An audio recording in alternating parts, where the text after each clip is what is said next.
Hey guys, what's going on? Welcome to Action Movie Anatomy. This is The Mechanic, the remake of the iconic early 70s film with Charles Bronson. This version stars Ben Foster and Jason Statham. This is Action Movie Anatomy. We're going to break it down for you. Hang out with us. We'll see you in just a second. Welcome to Popcorn Talk, featuring movie discussion, news, and interviews.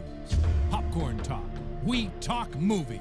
And now, here's Popcorn Talk's Action Movie Anatomy. Boom! What's up, everybody? Welcome to the show. This is some calm music right This is now. sexy. Yeah, this must be like the theme music or something. This is better than the film. This is better. Just kidding. Just kidding. We kid. We jest. We jest. Guys, this is Action Movie Anatomy. This is the show where we talk about action movies on the Popcorn Talk Network, which is the online broadcast network dedicated to talking movies and all things movie related. This is probably almost episode 70, I would guess. We're getting close to it. 67, 68, something like Yeah. that. I'm your host, Ben Bateman. This over here in a brand new suit is Mr. Andrew Ghai. Hey, thanks, man. Yeah. Hey, guys. I'm Andrew Ghai. Your movie guy. You like that? Your movie guy. My last name turned into a. Did you? I just thought of that. Because it's the FBI. Because it's the FBI. And yeah, so got a new suit. Feeling good in it. And I love Ben Foster and Jason Statham. Yeah. So, The Mechanic. The Mechanic. Yes, The Mechanic, 2011. One of the few films in the last few years that looks like The Mechanic that was a full-scale theatrical release. Like, it's movies like this, and Statham movies like that are like star vehicles for guys like that, they're often VOD now. I feel like Killer Elite or movies like that, they just kind of, they come and go. I feel like you see them at Redbox or on Amazon or Netflix, and you're kind of like, I didn't ever see this come out. And in a lot of cases, a lot of them don't actually ever come out. This movie feels like that for me. Like, I'm shocked that it had a theatrical release. Yeah, absolutely. But it was totally, I remember this being advertised. I remember it playing on ESPN between sports games. Yeah, and it was 2011 as well, so you got to remember that Jason Statham's star was a little higher, for sure. He was just in the first Expendables, and I can't remember if he was just in Fast 5 or not. He shows up at the end of 6, right? But then he's in 7 as the main villain. Right. So that's probably a few, So he's still doing great. He's had all of his solo man franchises that he's done. Yeah. So I can see why it was a big deal for it to be released in theaters with Ben Foster, but it's one of those movies now when you watch it. Yeah. I'm very shocked that they're doing a sequel, 6 years later. 6 years later. 2011? Yeah. Yeah. God bless it. It's 5 years later. 5 years, 5. Yeah. Wild. Yes. I'm not good at math. I didn't do well in that class. So, guys, this is Action Movie Anatomy, and we talk about action movies here. Those action movies usually have 4 basic rules. You know what I realized after last week's show is that we didn't do the rule breakdown for Lone Survivor. I know.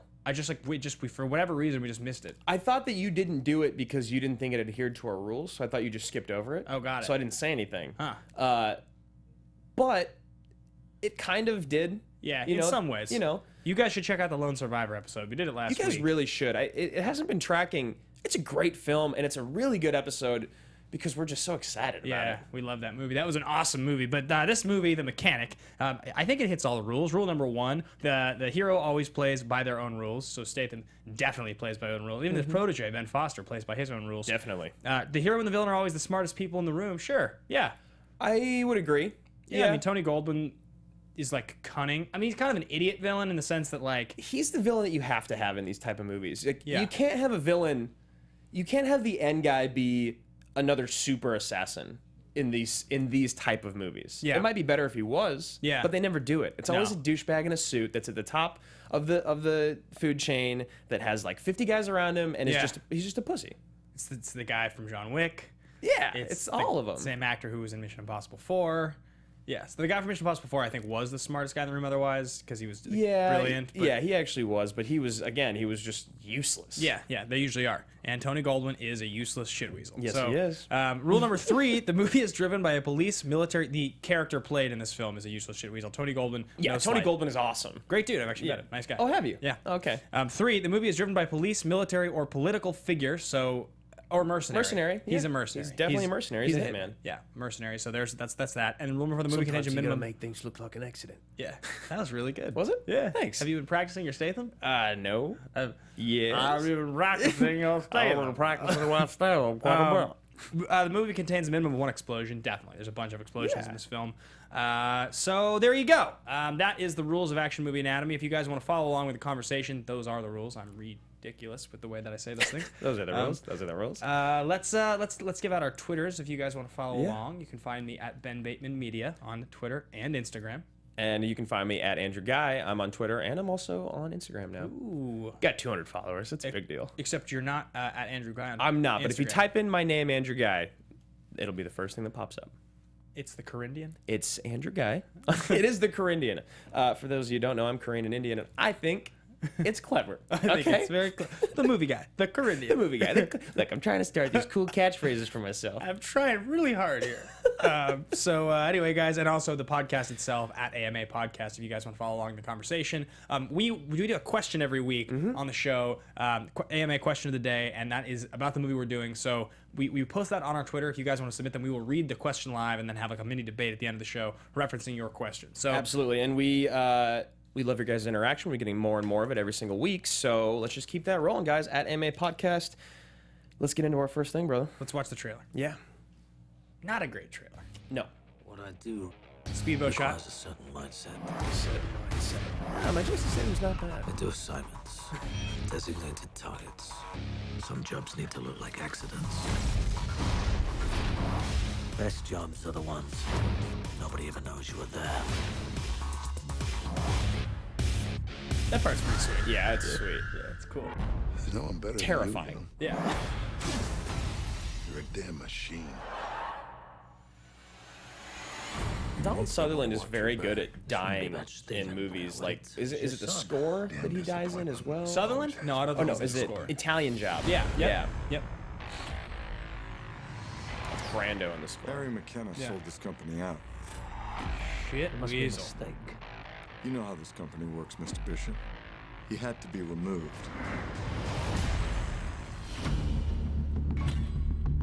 Did you think he was going to cap Sutherland? It was 100%. Yeah. Well, I without even seeing the movie, I knew exactly what was going on from the minute that McKenna's like, or he's like, McKenna sold you out. You're like, he's gonna kill him. He's gonna find out later. That's the revenge. That's how it's gonna end. And Yep. But did you see the double twist at the end coming? with the thing at the end, Yes. the car. Yeah, and the roll. Yeah. Oh, yes, the The roll. rollout and Absolutely. the car. So what's the plan now? Time to finish the job.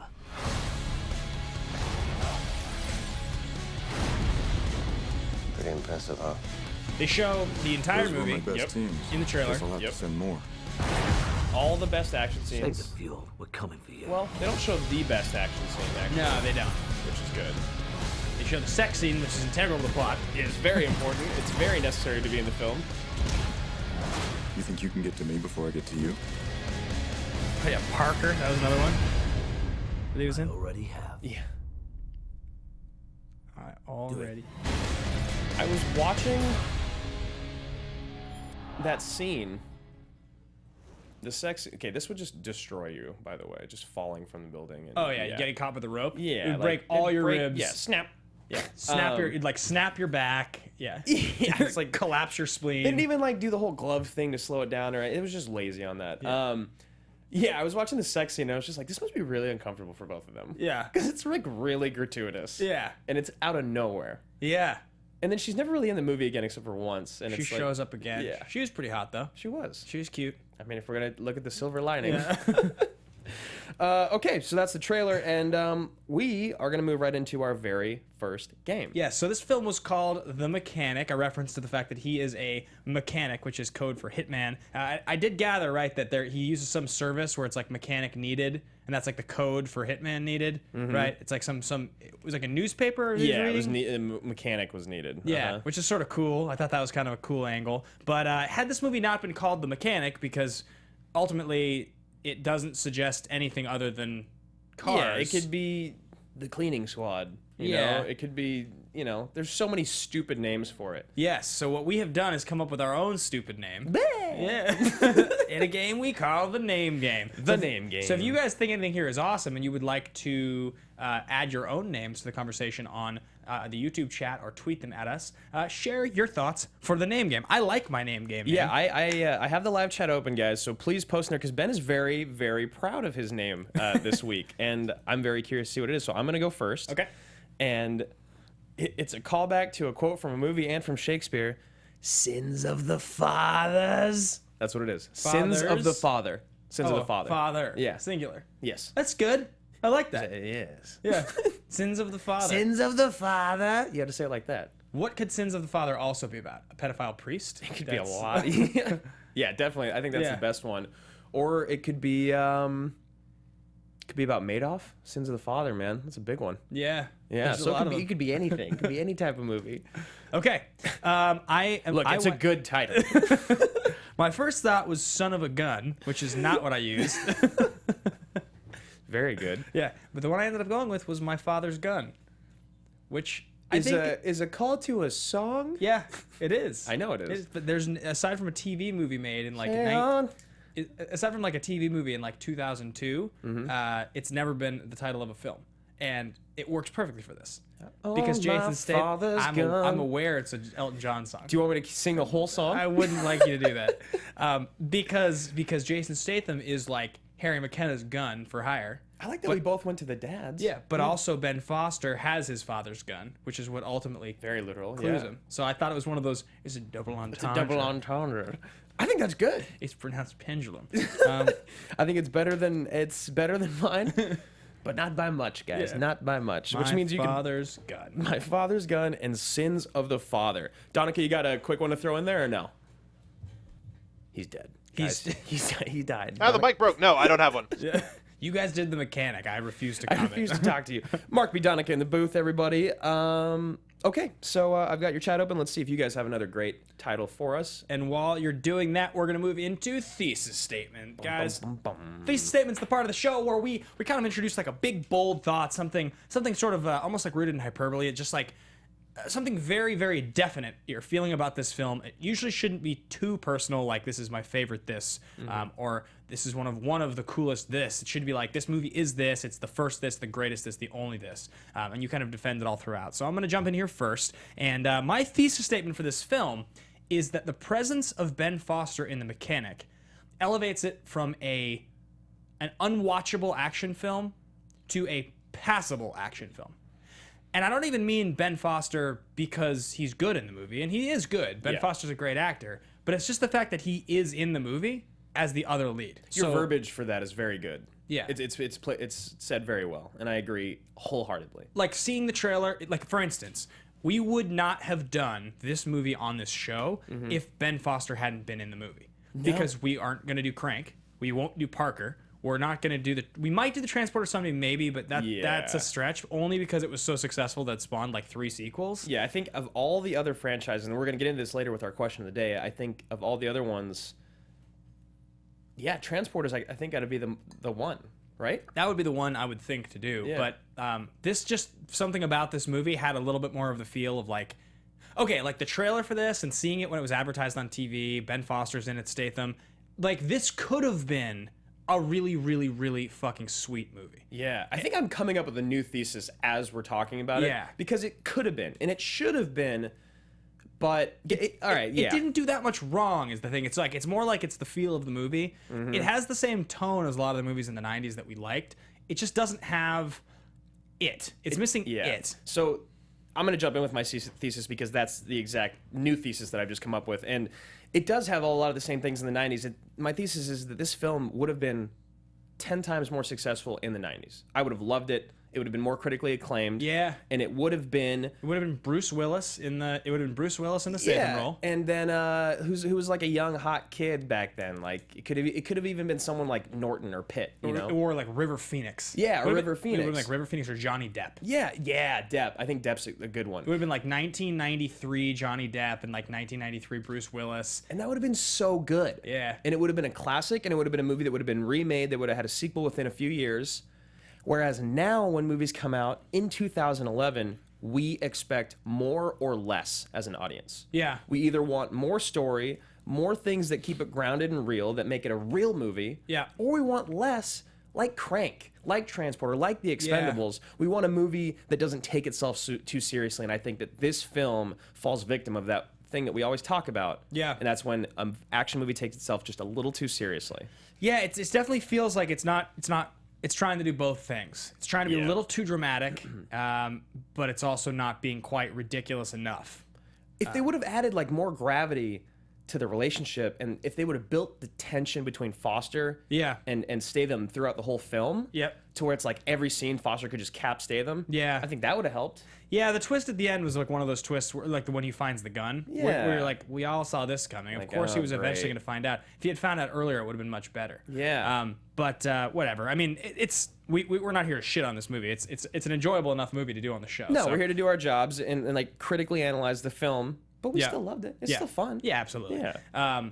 Speaking of guys who were like had their heyday back in the day and are doing like ridiculous things now, have you seen the trailer yet for Jean-Claude Van Johnson on Amazon Prime? Kind of. Yeah. I think I saw it in the background, and at the very end of it, I was like, wait, what was this? So I watched about the first half of it yesterday. Okay. The premise to Jean-Claude Van Johnson is that, in fact, Jean-Claude Van Damme in the 90s was a black ops agent, and his cover was that he was a movie star. And he... Oh, I was like, this is not real. Yeah. Okay, but And so the story is that he comes out of retirement to, like, rejoin Black Ops, but he still has to go back to, like, being in movies as his cover. Okay. Like, his, like, hairdresser was, like, that's, like, his liaison to the missions. It's like his cue. But he was in love with her, and she, like, left, so he comes back to get her back, and that's why he's, like, over the hill rejoining Black Ops. Yes. But, like, at the beginning of the thing, he's, like, doing the voiceover, and he's, like... It's, like, slow piano music, and he's, like... My name is Jean-Claude Van Damme. You may have seen my first starring role in Bloodsport or the movie Time Cop, which is like Looper with Bruce Willis, except way, way better. It's pretty sweet. I was like definitely pretty entertained. Oh, that's great. I think you should watch it. I will 100% will watch it. I was laughing, and you know how I feel about Looper. Yeah, it's like really pretty funny. Right. Jean-Claude, the guy in the ramen shop, like mistakes him. He's like, "Oh my God, where you been, man?" He's like, "You're Nicolas Cage, right?" Oh God. Yeah, it was pretty sweet. Anyway, you should watch the film. I recommend it to anybody watching this. So let's move on to what was yours? The Ben Foster. That was it. Okay, yeah. Right, yeah. So let's move on, guys, to fist pump moment. Fist pump moment's that moment in the film where something happens and you're just like, man, this is fucking sweet. Yeah. You're like, God, you're looking around, you're like, is anybody else seeing this right now? Because I can't believe I get to watch the rest of this movie. This is just awesome. You got to rewind it real quick because you're like, I didn't get to enjoy it fully. Can be anything. Can be an explosion. Can be a headshot. Can be the credits. Can be the music. Can be a touching look between a father and a son, or Nick Nolte looking over at Joel Edgerton and Warrior in that touching moment. In the nod. Flown back out just for a nod. Go watch the Warrior episode, guys. Please do. And the Lone Survivor one, since someone's just saying that they love that movie in the chat, go watch it. Fist pump moment. So I think the sweetest moment in this movie, my fist pump moment, is when Ben Foster goes to take on the 6'7", 350-pound. Yeah, who likes little boys, I guess. Yeah, he's like a big bear that... I mean, he doesn't like little boys. He just likes, like look at Foster. He looks like younger and tiny. Yeah. So the question is, here's what I was like, just sort of like failing to understand. So if he kills like underage boys, or I don't think he does that. Right? I didn't get that. Right. So then if he's just a real big guy that likes younger guys and he's gay, I didn't quite understand why that meant that he had to die. I guess he was just a mark. Oh no, he was a hitman for their counter. Got it. Association or whatever. I was trying to understand, like, when he was explaining it, he's like... Yeah, no.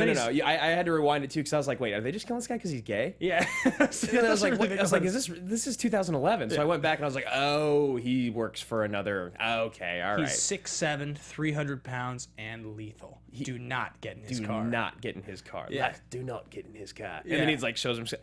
I was stoked in that moment, because what I forgot to tell... everybody about this movie was that I've seen this movie a couple times and I've forgotten everything about it until it's happening. And I don't know if I think that's just a tribute to whatever I was under the influence of at the time. Sure. Look, I drink. I remember this slowly unraveling as it happened. I had like flashes of the scene in my mind. Yeah. When he got in the car, I was like, oh yeah, here we go. Like this is the scene. You have it, right? Yeah, cue it up. Yeah, let's watch this. The fight's sweet. It's what I like about fights like this is it's just raw and gritty and real and brutal. Well, it's not real because Ben Foster he would have broken like die. every rib. Like he wouldn't survive like 3 of these hits. No. And the head smash. Dude's 350 pounds. Like he is gigantic. I do like the fighting. Yeah. It's sweet. Ow, Yeah. dead. Already, that's like, all right, I'm rattled.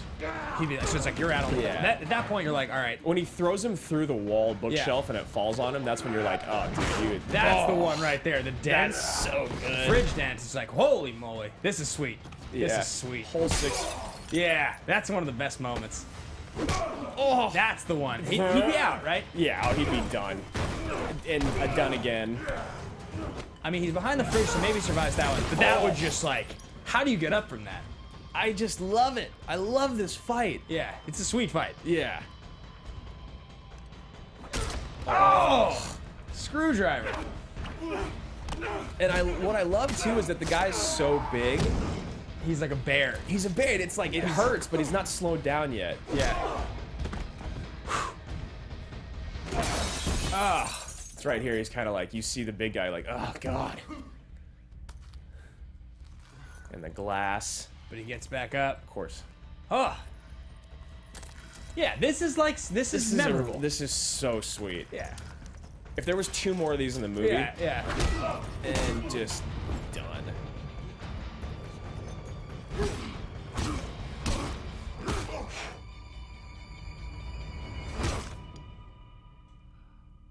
So the one question about this scene is how he manages to kill him and like stab him to death and like put the thing in his mouth, but like his blood and like DNA is everywhere. Yeah. He's got fingerprints all over everything. So what are they like? This do we just don't see the scene where they dispose the guy's body and clean his house? Because otherwise, like, You think though?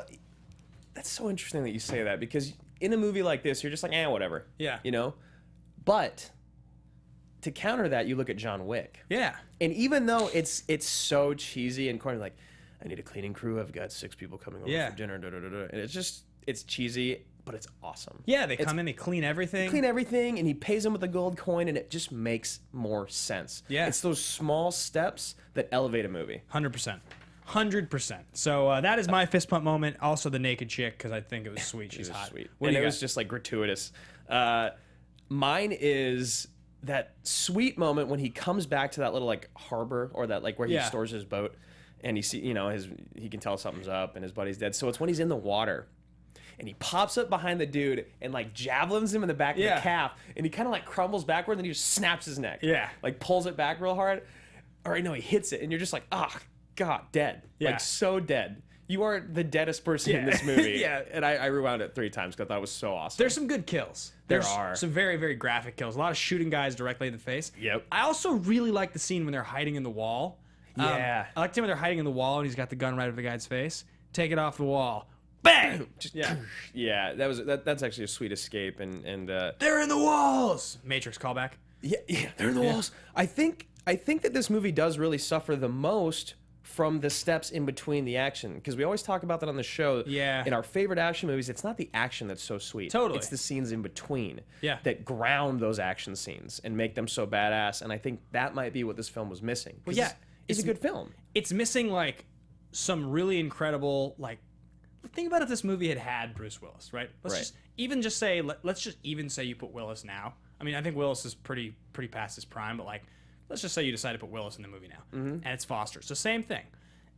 The caliber of actor and like of Foster and Willis, Yeah. you could have written some like intense scenes. This movie would have been so much better if he had found out early and was like, Right. I think that's the biggest detriment of this whole movie is that he didn't like take everything away that we've said about this movie Yeah. in the negativism and just do that one thing. because in the tension and Foster's so good, it would have just like You've got a fantastic actor. Like we said this last week on Lone Survivor. Yeah. Go watch the episode.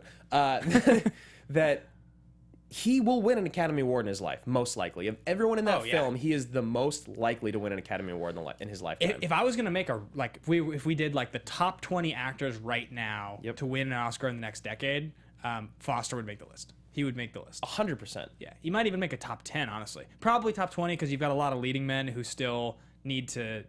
But the thing about Foster is he's the rare category of actor. This is what we said last week, where he's not like leading man handsome. Mm-hmm. So, but he's good looking enough that he gets to play like a supporting character or a best friend. He Yeah. will almost always be cast as the supporting character. He's the best crazy in Hollywood, right? Yeah, he really is so good at that. He's method. He's a total character actor, and he's Mm-hmm. intense as fuck. Like, I wouldn't even be that surprised, though I don't think it'll happen, if he got a supporting actor nomination for Hell or High Water, the movie I just saw. Right, you said he's great with Jeff in Bridges. that. He's great. Like he doesn't have a lot of big scenes, but like I think that guy's awesome. Someone just needs to give him a little bit more screen time in one of these movies. Yeah. Like all of them, he gets just not enough. Yeah. For instance, in Alpha Dog, which is incredible. It's such a good movie. Just Jake Mazurski in that movie. Yeah, and he's so good, dude. He is terrifyingly crazy in it. And honestly, I think if he was in the movie more, he might have gotten a supporting for that because it's his best. That's like one of my favorite movies of his. He's like the crazy older brother that's like had drug problems, and that's like why Emil Hirsch gets kidnapped. Yeah, it's like his fault. Right. So and he's just his parents hate him. He's that kid. Yeah. Well, we're already talking about Ben Foster. Let's get into his career right now. Okay. At the Sounds time. good. So Ben Foster in 2011, he had just done Here, Pandorum, and The Messenger. Is The Messenger the Woody Harrelson movie where he's the guy who goes to people's houses and tells them that their kid has died in war? I think so. I'm gonna look it up. I believe so. I believe it is. So you look at this, and he's not even in the same echelon as Statham. No. And Foster, this is literally his career. Like if you look at movies like this, because Pandorum was kind of big. Yeah. Right. So he'll be in big movies all the time. He's in Academy Award-winning movies. He's in when 3:10 to Yuma came out, for instance. That's what it is. Yeah. The Messengers is that. So I think he does a lot of his own indie work. I think that he chooses his films a lot because he takes acting so seriously. He is so method. Yeah. And in this industry, actors that do that don't work as much. And that's just how it is. And the films that they do, a lot of them just get kind of brushed under the rug. Daniel Day-Lewis is kind of the exception for that the guy does a movie every 2 years and then just wins an Academy Award for it. And then the same year as this, he did Rampart, also with Woody Harrelson, where Right. he is he's like a crooked cop. I don't know who Foster plays. That's another one that I remember, and he's billed second. There's another movie I should see, but here, Pandorum, The Messenger. I do kind of remember Pandorum, but I don't remember this part of his career all that well. A few years prior to this, you said 3:10. Yeah. He plays Charlie Prince, right? Mm-hmm. That's like 2008, I think. Was he also in The Assassination or no? No. He wasn't No. in that. Yeah, he was in that.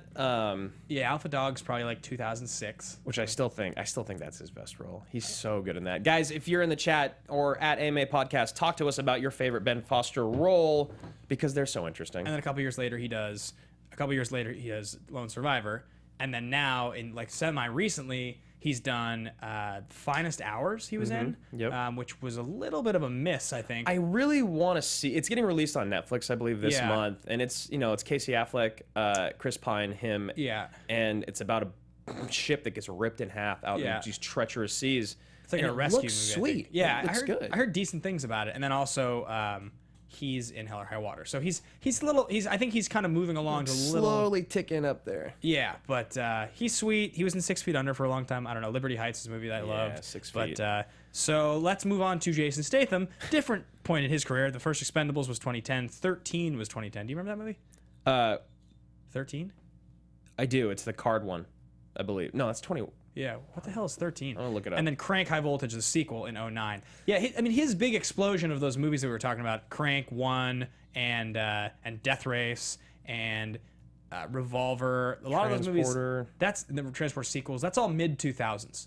So he got kind of revived a couple years ago, because Parker's like a few years back now. That's probably like 4 years ago, 3-4 years ago. And then obviously his inclusion in the Fast and the Furious franchise is like a huge boon. That's great. Yes, you got all the Expendables here. You got Redemption. You got Parker, Safe, Killer Elite, Blitz. Killer Elite's Blitz was one of them. 13. He plays someone named Jasper. It's a very good name. Yep. Should we get into our AMA question of the day now, or should we wait till a little bit later? Yeah, let's do the AMA question of the day. So Okay. this is submitted by Josh Ryan, Josh Ryan Sports, at Josh Ryan Sports. And is this Jason Statham's best starring role in an action flick is the question. Best starring role in an action flick. If you're going by starring, maybe, honestly. You think so? Like I said, the Transporter franchise is not a franchise I've ever really messed with. I Right. think I've seen all of them on TV at least one time, but I've never really paid much attention. back in the day, like he's not the star really of Lock, Stock. Right, he's not the star of The Italian Job. He is the star of Snatch, though. Sort of. I really think, because he's the narrator. He's officially the star. He's but, like, officially the star. Nobody would ever be like, Snatch is a Jason Statham movie. They remember Brad Pitt from Snatch, not Jason Statham. Yeah, I mean, I definitely see what you're saying there. If I had to pick a movie, I would say Snatch, but Yeah. if I'm not able to, Yeah. which I completely understand that argument. Well, do you have yours? Like, I think I would say the answer to the question is yes, because I like the mechanic and his character. I think it has, like, it's pretty cool in a way that, like, I don't think the attention to detail is there with some of those older movies as much. Bank Job. They're, like, kind of silly. Like, I do like The Bank Job. I saw that movie. Yeah. It's all right. What I like about this movie and about him in this movie is that they did a good job. Like, he's got some pretty cool lines. Like, they set him up pretty well. I like his place. He's got, like, sort of an interesting point of view as a hitman. Mm-hmm. He goes for a little more depth. It's not Crank. It's not, like, as silly. But Right. Okay. I think that's totally fair. Yeah. And I can see that when you go back and you look at the dude's movies. Yeah. It's not like he has a lot of leading roles that are No. they're all the same. They tried with this one. Exactly. The music's cool. Yeah. He's got some sweet kills. It's kind of believable. I think for me, it has to be Transporter. Okay. And I think the reason for that is because it was at the top end of him doing all this. Yeah. So I wasn't tired of it yet. Everyone loves watching Jason Statham drive a car. Yep. And he's sweet in there. I think for me, the Transporter is my favorite, but it's not because he does better acting in it. Who did he do commercials for? Like Audi? I think he did Audi. Was right? it Audi afterwards? Yeah. Yeah. Awesome. Yeah. You look sweet driving cars in movies. Let's just, yeah. All right. So thanks, Josh Ryan Sports, for your question of the day. I've got one to add if you don't mind. Yes, sir. Why don't we talk about In the Name of the King, a Dungeon Siege Tale? Yes. Directed by Uwe Boll. An amazing performance by Jason Statham, and you can hear us talk all about it on Video Game Movie Anatomy that we recorded this past Monday on the Popcorn Talk Network. There you Thank go. you, Mark. It was absolutely awful, but I highly recommend it if you're a fan of Jason Statham, just to get a little bit of perspective on this man's illustrious career. the box. I remember seeing the box at Blockbuster. I never got around to that one, Mark. I'm very sorry. Well, they I made a sequel don't with Dolph remember this Lundgren. How bad could it be? Whoa, there's a sequel with Dolph. Sounds like we got a watch along coming around, people. Oh, yeah. I'm a fan of that one. Let's get into production development. So, fun fact, the New Orleans house used in this film knew it. is the same New Orleans house as the house used in Lake House, Starring Sandra Bullock and Keanu Reeves. a film I've seen before. Myself as well. Yeah, it's a pretty good film, actually. It's not bad. The mailbox is the real twist. That movie is just, I don't even know who greenlit that thing. That's like... I just can't even. Yeah. Okay. So let's talk a little bit about. It was filmed in Louisiana, New Orleans, shot for 9 weeks. The World Trade Center down to New Orleans, the Algiers Seafood Market. It's a remake of the '72 film with Charles Bronson. So Irvin Winkler and Robert Chardoff. I think Winkler is one of the producers on the original. Chardoff and Winkler are guys that we've talked about a little bit on the show here before. They've worked on things, the entire Rocky franchise, Creed. They've worked on, what else in here? Like, it's interesting that they had this one as a collab with like brotherly collaboration of this film. yeah, You know? you're talking about with the two of them. Well, Yeah. Robert, it's actually not Robert Chardoff's son, William Chardoff. Or son, yeah. One's a father-son combo. Gotcha. Yeah, but Irvin and David are brothers. Yeah, I thought that was cool too. But yeah, they're a lot of like the pictures they've produced: Raging Bull, Goodfellas, Wolf of Wall Street. Yeah. The team has worked well on a lot of Oscar-winning films. So it's kind of the similar situation like Man on Fire, where you have the old producers coming back to do the remake.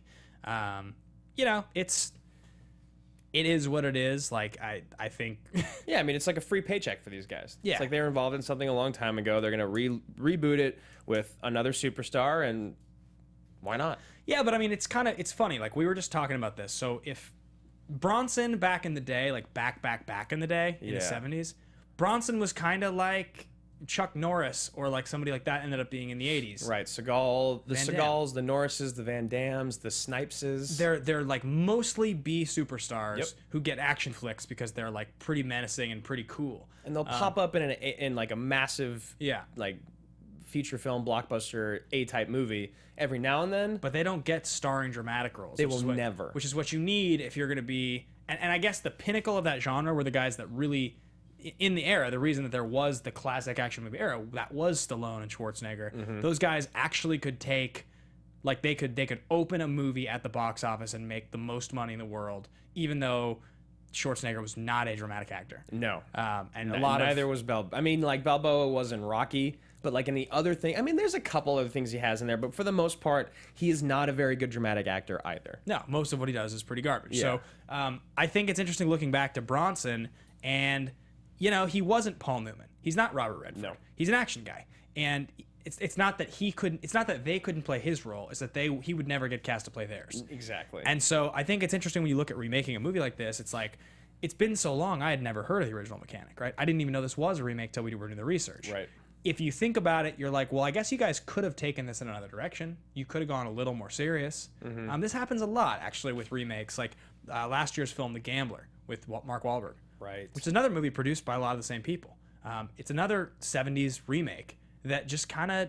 It just came and went. And it looked good. It looked real sweet. I remember when it was coming out, you and I were like, Yeah. this could be awesome, but it probably won't be. Yeah, but let's see. It was just okay. Yeah. I always find that interesting when the remake happens of the movie that was kind of forgettable in the first place. Right. And the remake is also forgettable. So that was another one of my thesi, was that not even that this Mechanic is the most unnecessary remake of all time. I think that the new Mechanic, again, is going to be like the most unnecessary sequel of all time. Yeah. Like, you didn't need to remake it, but you did it with Jason Statham, and fine.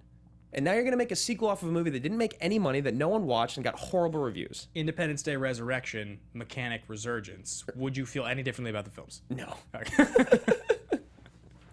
Yeah, and then you get into writers here, which is super interesting, because you got Richard Wank and Louis John Carlino, and So Carlino is... here's my paper. Here we go. Wank. Yeah, go ahead. So Carlino is a guy who he wrote the original film. He's a guy that wrote mostly 60s and 70s films. A lot of movies that honestly, and I feel guilty about this as a movie buff, like somebody who loves movies and even loves old movies, but these are Oscar nominated or at least like award nominated scripts in a lot of cases for movies I've just never heard of. Yeah. The Brotherhood with Kirk Douglas. I've heard of The Great Santini with Robert Duvall. These are scripts that were worked on, but he mostly stopped writing in the 80s. And Right. so he gets a credit here for the characters in the original script. On the other side, you've got Richard Wank. Which is crazy, because this guy didn't start his career until he was in his 50s. Yeah, I mean, he was working in movies, but he really didn't get his first major shot until 16 Blocks in 06. Which is not a very good... That's Most Def and... Willis? And Willis, yeah. And he's done... The stuff listed here that he's done in the last 10 years, it's like pretty high profile, like in the action genre. Right. 16 Blocks, Equalizer 1, Equalizer 2, The Expendables 2, Jack Reacher 2, Magnificent 7, the remake that's coming out. Like, it's quite a few movies that are pretty well known, and he started writing when he was 50, so he's 60 now with... a pretty hefty Yes. action resume. I find it so interesting because of the way we do this show. We come across a lot of these guys who work primarily in this genre. You have producers, you have writers that are just basically stuck in this genre. Yeah. And it's weird because you see the guys. There are the producers that cross over. There are guys like, I guess like a Bruckheimer, or a guy like Our boy, Bruce Berman. Bruce Berman, obviously, who's because he Village Roadshow, it's a money guy, but even like Joel Silver, where it's like The Matrix is a great film, was nominated for Oscars. Saving Private Ryan, Gladiator, these are the kind of movies that some of these guys produce, but they also produce trash, Of course. that we love, and Yeah, because trash makes money, you know, Yeah. sometimes. Not all the time. Simon West, this film was that's who directed this film. He's our boy from Con Air. Yep. And he's also our boy from a song that you all might know pretty well. yeah. Oh, the lights. Oh. Love it. Yeah, so this guy, Y'all just been rickrolled. yeah, so no joke. Simon West directed the video for Never Gonna Give You Up by Rick Astley, as well as multiple commercials. He really made his transition from commercials into movies with Con Air, which he got a ton of acclaim for. But this is after doing like big like awards winning like McDonald's and Sprite, AT&T, Super Bowl commercials. Like he was a big deal in the commercial world. Yeah, Budweiser, Miller, like this guy had made a nest egg for himself doing that. He won the Golden Lion Award for the Little Caesars Italian Feast commercial. I remember that one. I just remembered it. I was like, this is going to win an award. This is going to win an award. I remember sitting there in my living room and thinking, this is cinema. This is a change in the world. Anyway, he originated the project for Black Hawk Down. That's a cool thing about him. Yes. It ended up getting picked up and done by somebody else because he had scheduling conflicts because he was directing Lara Croft Tomb Raider. That was not a good decision. Yeah. Yeah. Anyway, he's done a bunch of sweet stuff. The General's Daughter was his follow-up to Con Air. That was not a good decision.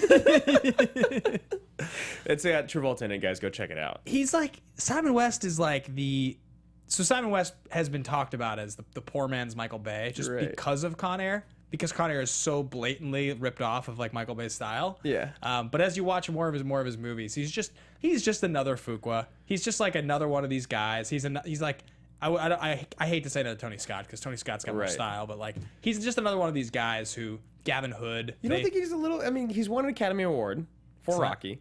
Simon West? Oh no, I'm thinking of Irv Hoffman. Yeah, no. Did you just have a stroke? I was. I flipped the paper over and I was like, wait, this is impossible. This is impossible. But yeah, no, he is. He's that guy. And you're right. A lot of these guys, producers, directors, and actors, suffer from just being stuck in their one genre forever. Yeah. And hey, And they're rich, so and what they're are you gonna rich do? and they're happy. So speaking of shitty remakes, not that this is a shitty remake, Not at all. But I mean, but not really that. More speaking of like movies that these guys like to resurrect, these old scripts that you kind of don't really see coming. That some guy probably over 50 who watched a movie as a kid and it was like a cult classic, and his producer buddy thought the same thing, and they're like, we want to modernize this for young audiences. Let's do it again. Right.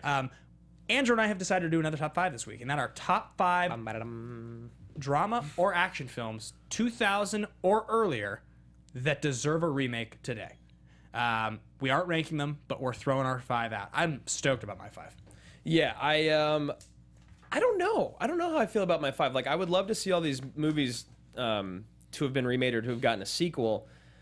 I don't know. So let's just see what happens here. I want you to go first. Well, I thought about a lot. So I thought about a lot of old stuff, like movies that were cult classics in the 70s and 80s that I really enjoyed, that I've like seen once or twice. That I was like, oh, that's a pretty interesting idea. Like I thought about The Pope of Greenwich Village, for instance, which is an old Mickey Rourke, Eric Roberts movie. It's like just kind of like a little zany and funny and like not that great, but like entertaining. And I was like, okay, you Right. could remake The Pope of Greenwich Village, but I'm also like, would anyone see a remake of The Pope of Greenwich Village?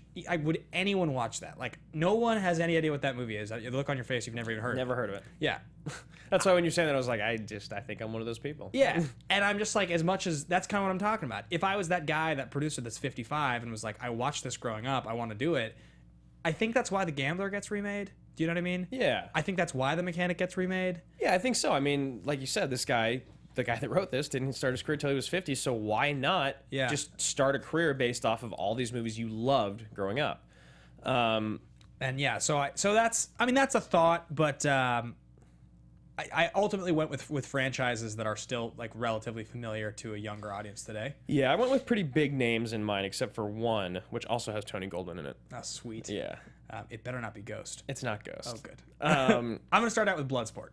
Nice. Bloodsport 1. They did make another one, didn't they? Well, they just made not with sequels. him. Yeah. They made a bunch of sequels.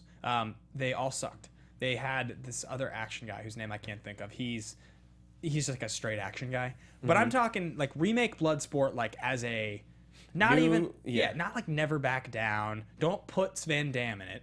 Put like an actual just like totally sweet badass action star and like stock the cast with good people and make it a good story. Yeah. Like Bloodsport, it's like the Kumite, man. You don't have to Kumite. make it like a ridiculous joke of a movie. You could make Bloodsport just like John Wick.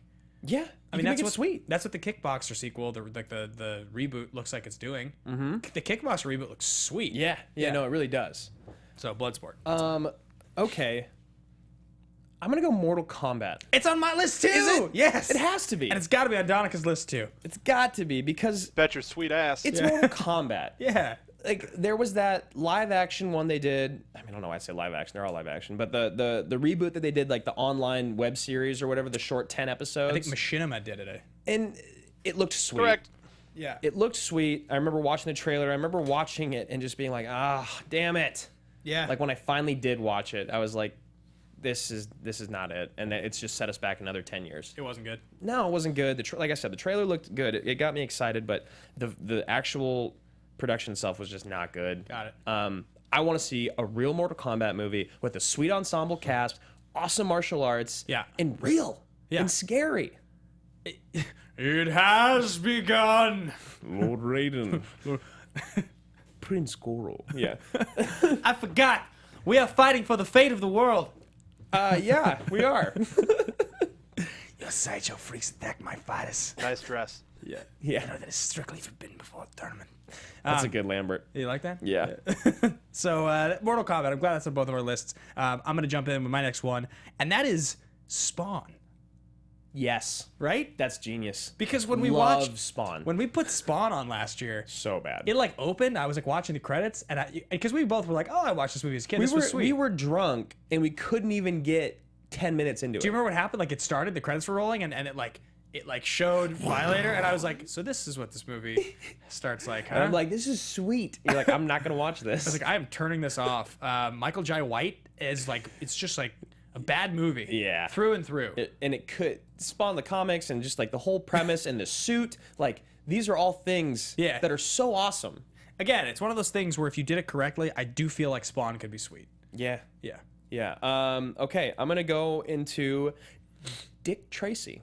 Oh, because the original Dick Tracy's kind of shitty. It kind of is. Like it was very lukewarm from the critics. It's a cult classic. People love that movie. If I'm not mistaken, Al Pacino got an Oscar nomination for Dick Tracy. For the bad guy, right? I think and so. Warren Beatty is it's like they still want to do a remake. They still talk about it. The people that are involved with it. And why not? Dick Tracy was so cool. I think I'm gonna look this up real quick. Yeah. So Dick Tracy, give me one more, and I'll. Sure, I'll do one more, and you can do two. My second one, this is the one that no one knows about, and I don't think it would do good now. I just have like a soft place in my heart for this movie. It's Cuffs with Kristian Slater and Mila Jovovich and Tony Goldwyn, who is not a bad guy. It's like the only time you see Tony. That was a third thesis statement that I had, that Tony Goldwyn is the second greatest shitweasel of all time behind the Xander Berkeley. Air Force One, anybody? Dick Tracy was nominated for 7 Oscars? Yes. What the hell? Yes. 7 Oscars. I remember seeing that. It was nominated for a bunch of Oscars. Didn't win any, right? Yeah, Pacino got a nomination but didn't win. Yeah, it didn't win any, and it was mostly just kind of brushed under the rug by critics and studios, but as an audience, we loved it. So those are the 3 that I have so far. I got Mortal Kombat, I got Dick Tracy, and I got Cuffs, because Cuffs is sweet, and I think someone fun, like 2 young, like fun leading actors and actress would just be able to carry it. It's just like a feel-good, fun cop movie. I never saw Cuffs. Yeah, it's sweet. I will go next with Lethal Weapon. Interesting, because I thought about putting Lethal Weapon on my list, and I was like, you just can't. Yeah, well, I would have thought so too until we did Lethal Weapon on the show, and I was like, this first movie is like really not very fun to watch. It's true, and that was one thing with our list that we kept talking about, is our list made us look like idiots. Yeah. When it came to old school action movies, there's movies on there like Rambo: First Blood Part 2, Die Hard, the original Independence Day, that were all just in the bottom. Well, like, Die Hard's high for me, but those other for me 3, it was lower. Yeah, I mean it's true. A lot of those older ones just like really didn't age very well. Even like, so the reason I say Lethal Weapon is because I know they've optioned the property. It's coming out this fall as a new show. You have Marlon Wayans. Or Wait, Damon which Wayans. one? In Lethal the Weapon. new Damon. Damon Wayans. Yeah. Damon Wayans and somebody else as his co-star, and it's Riggs and Murtaugh, and they're making a show, and I mean, based on like the success of most of these like TV show reboots, it's gonna last 2 seasons and get canceled. Like that's probably what'll happen. I mean, maybe it's really good, but like I didn't get a great feeling about it. Yeah. So I mean, Rush Hour, the TV show, I didn't hear a word of good things. No. about It got that. canceled really early. Exactly. So like that feels exactly like this. But Lethal Weapon, the movie. Think about the Nice Guys. Dude, I'm on board. I'm totally on board. I mean, like, you get Silver to write it. Yeah. And get like. You mean Shane Black? Yeah, Black to write it, excuse me, and Silver to direct it. And yeah, like, why not? Yeah. I love Lethal Weapon. Everyone loves Lethal Weapon. They don't need to make another one with Glover and Gibson. If they redid the franchise and they did it right, it could be the coolest thing ever. I just point to Nice Guys. That's Yeah. all. That's all I have to do. I just can't wait to watch that movie again. Nice Guys. Yeah. It's so good. Nice Guys was like maybe my favorite movie the entire year. It is my favorite movie of the year. And like you could have just called that Lethal Weapon.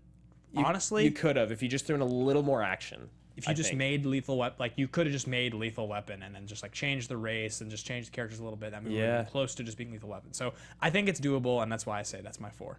Okay, so wait, so recap your list so far. Bloodsport, Spawn, Mortal Kombat, Lethal Weapon. So we're both caught up now because I said Mortal Kombat and you jumped on there. I did too. All right, so my last one, it's a tough one. I got 2. I'm gonna do it. I'm gonna go Con Air. Remake of Con Air. I'm gonna remake Con Air. Would you have Simon West direct it? Yeah. Yeah. I think I would. And Malkovich died.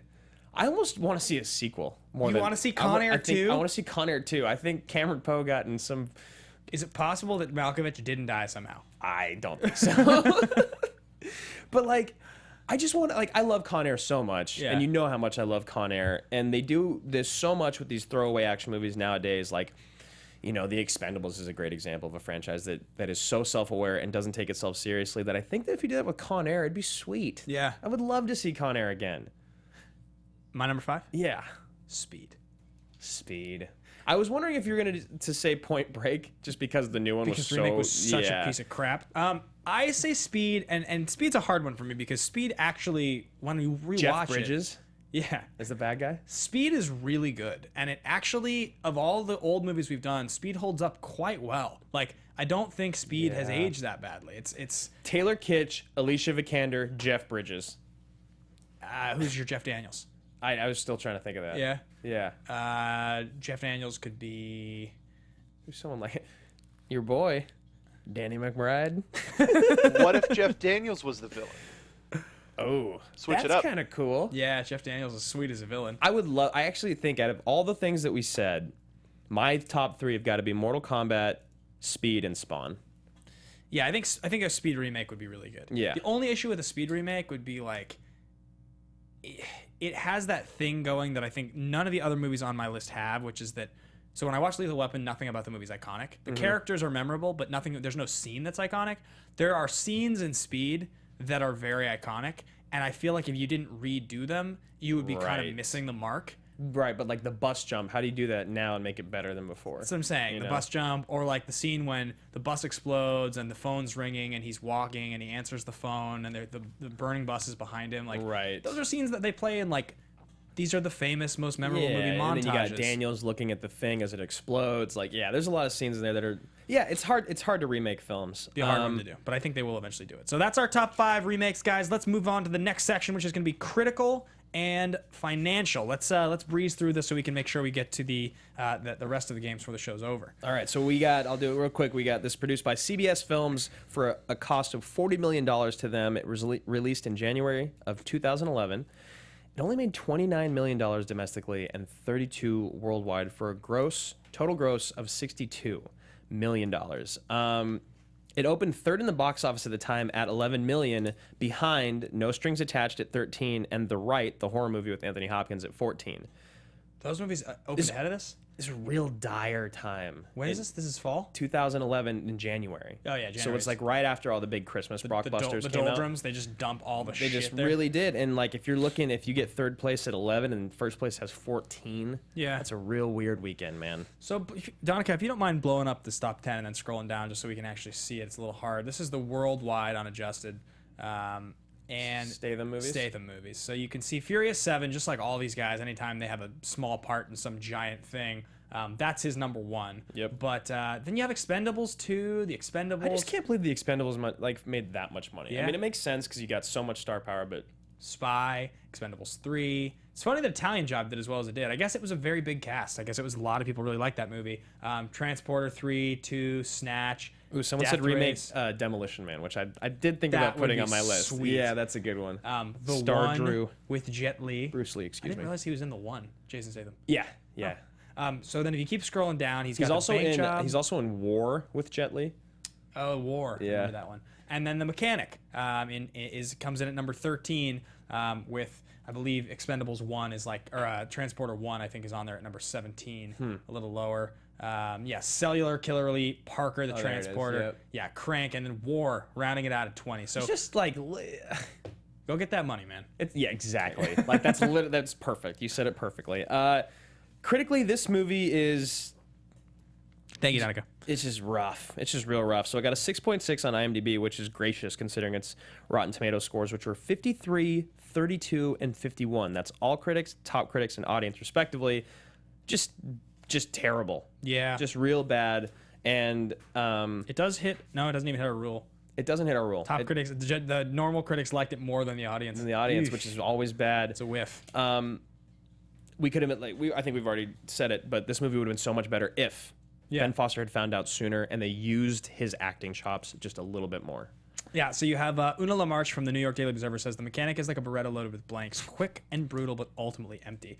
Yeah, I mean, it is. It's quick and brutal. It's even the scene where which would have been my fist bump, had her arm actually gone into the grinder. Yeah. Which almost still is kind of a fist bump because I didn't know. Right. I thought I was like, this movie's going to go there. You're just like, oh. I was like, this is R-rated. They're going to go there. Yeah, And yeah. I kind of wish that he had done it. Yeah, me too, because the stakes was just like, really? Yeah, like make him a bad guy a little bit. He's a fucking hitman. He's a hitman that murders people for a living. For money. For money. If he tears up a girl's arm, it makes him more, like, less likable. Like, Of course. Yeah. And yeah, he shouldn't be likable. I completely agree. So on the other side of that, we got Stephen Whitty from the Newark Star Ledger, who said the new stunts are explosive, over the top, and a sign of the times. Action fans aren't happy these days, it seems, unless at least one scene involves a jackknifing 18-wheeler and a fireball. Stephen, I think you missed the point, brother. And I think the point is exactly what we've been talking about this whole episode, and it's the things in between the action. Because the action of this film was good. Yep. It really was. And it's the stuff in between that makes action fans not happy. Right. We like movies as well. We don't just like watching people fight. We like storytelling. Yeah. Let's move on to favorite line, which I know is tough for you and I. On this one, this is thin script, man. It is. It's a very thin script, and it's not about the words. Yeah, I mean, Statham at one point says, this is a line, this is the one line that I stopped the movie and wrote down because I thought this was a pretty cool line, is he says, good judgment comes from experience. A lot of that comes from bad judgment. Yeah, that was the second line that I thought of doing. It's a cool line. It's a cool line. Yeah, I like that. And then mine is from Tony Goldwyn. And it's, I'm going to put a price on your head so big that when you look in the mirror, your reflection's going to want to shoot you in the face. Yeah. Just like, It's pretty cool. sweet writing. Yeah. Bro. That's a cool line. That's a cool line. It's a cool threat. Guys, we're going to move on. We're going to skip ranking. We promised to come back here in the next couple of weeks with an updated rankings list. We'll add the 6 or 7 movies we've missed and kind of figure out a better way to show that to you. We're going to be probably meeting to work that out this week. So, Yes. follow along on AMA podcast on Twitter if you guys kind of want to see what's going on there. We're going to start trying to be a little better about like posting the list as pinned tweets so you guys can actually see what's going on there. Yeah. Keep track of it with us. There are 3 action movie categories: totally ridiculous, totally legitimate, and ridiculously legitimate. This movie's totally ridiculous, It feels like it is. right? It does. It really does feel totally Almost totally the middle ridiculous. category, I guess. But I actually think it is the middle category. It's just missing the compelling factor. Exactly. It really is. But there's nothing about it that's unbelievable, like too unbelievable. Yeah. You know, that really pulls me out of reality. I never laugh at it unintentionally. So by our rules and our guidelines, for me, I actually think it falls into the best category, which is the middle category, even though I don't think it deserves to be there. Is this movie like better or worse to you than like a lot of those low movies on the list? Rambo: First Blood, Hurt 2. I think out of sheer principle, I would watch Rambo over this. Yes, this is worse. Independence Day. Fuck. I know, it's worse. Yeah, I think it's worse. Independence Day Resurgence, better. This is way better than Independence Day Resurgence. Yes. Resurgence is the worst movie we've ever done. Taking a Pelham 1, 2, 3. I think this is worse. Definitely. I think this is worse. I think, Regretfully. regretfully, yes, I do think that this is the second to last on the list for us. It's close to the end. I mean, it's still, we're not doing movies that we hate on this show unless we totally make Right. a mistake. So I don't think it makes it the worst movie ever. or I would still anything. pick this movie over a lot of other movies that we have not done on this show. 100%. So guys, there's one thing left on the show, and it is called The Pitch.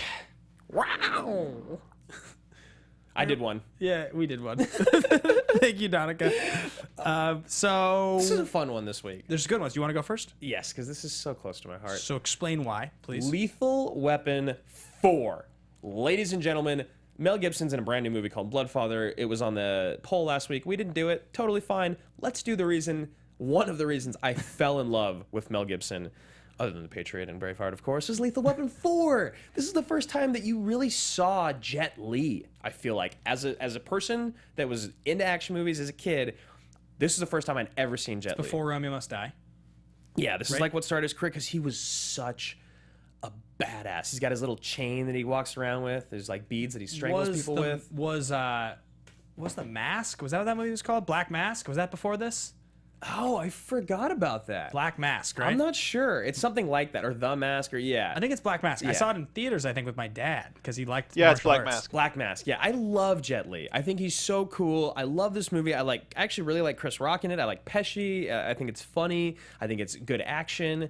And Black yeah, Mask. that one. Nice. I remember the cover. Yeah. But yeah, it's mainly just because Jet Li's so awesome and the fight at the end and everything. So, guys, Lethal Weapon 4. That is my pitch. Ben, what is yours for the week? My pitch relates to a new film coming out called Hands of Stone, which is a new Robert De Niro movie. De Niro seems to be doing some projects that actually look pretty cool recently, and this reminded me that we haven't done Ronin yet. Yeah. Fucking Ronin, man. Oh, Ronin's good. 1998.